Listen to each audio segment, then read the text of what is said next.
Hello, my name's Miss Evans and I'm a teacher at Craigie Primary. Now some of you might remember me because I spent a little while last year in Miss Duncan's Primary 4 class and Miss Duncan has asked me today if I would read the next chapter of Gangsta Granny. So I can't wait to do this. So we are on chapter 27 and this chapter is called An Audience with the Queen. So let me have a look here. "What on earth are you doing here?" asked Ben. What on earth are you doing here, Your Majesty?" "I like to come here when I can't sleep," replied the Queen. She spoke in that instantly familiar posh voice of hers. Ben and Granny were surprised to see she was wearing a nightgown and little furry corgi slippers. She was also wearing the coronation crown on her head. It was the most magnificent of all the crown jewels. The Archbishop of Canterbury placed it on her head when she was crowned Queen in 1953. The crown, which dates back to 1661, is made of gold, encrusted with diamonds, rubies, pearls, emeralds and sapphires. It was an impressive look, even for the Queen. "I come here to think," the Queen went on. "I got my chauffeur to bring me over from Buckingham Palace in the Bentley. I have my Christmas address to the nation in a few weeks, and I need to think carefully about what I want to say.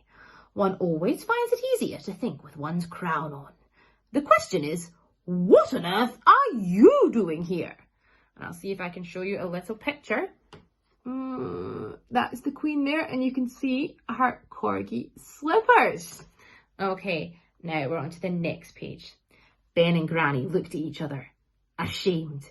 Being told off was bad enough at the best of times, but being told off by the Queen was on a whole other level of being told offness, as this simple graph demonstrates.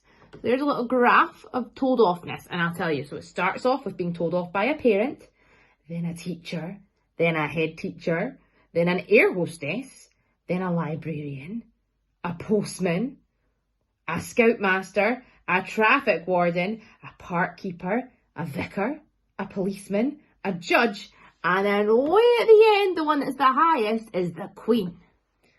"And why do the pair of you smell like poo-poo?" "Well," pushed Her Majesty, "I'm waiting." "I'm solely to blame, Your Majesty," said Granny, bowing her head. "No, she's not," said Ben. "It was me who said we should steal the crown jewels. I talked her into it." "That's true," said Granny, "but it's not what I meant. I started this whole thing when I pretended to be an international jewel thief." "What?" exclaimed Ben. "Pardon?" said the Queen. "One is terribly confused." "My grandson hated staying with me on Friday nights," said Granny. "I heard him one night calling his parents and complaining about how boring I was." "But Granny, I don't think that anymore," protested Ben. "Oh, it's all right, Ben. I know things have changed since then, and in truth, I was boring. I just liked to eat cabbage and play Scrabble, and I knew deep down that you hated those things. So I made up stories from the books I read to entertain you. I told you I was an infamous jewel thief called the Black Cat." "But what about those diamonds you showed me?" said Ben, feeling shocked and angry that he had been deceived. "All worthless, dear," replied Granny. "Made of glass. I found them in an old ice cream tub at the local charity shop." Ben stared at her. He couldn't believe it. The whole thing, the whole incredible story, was made up. "I can't believe you lied to me," he said. Said Granny falteringly. Ben turned to glare at her.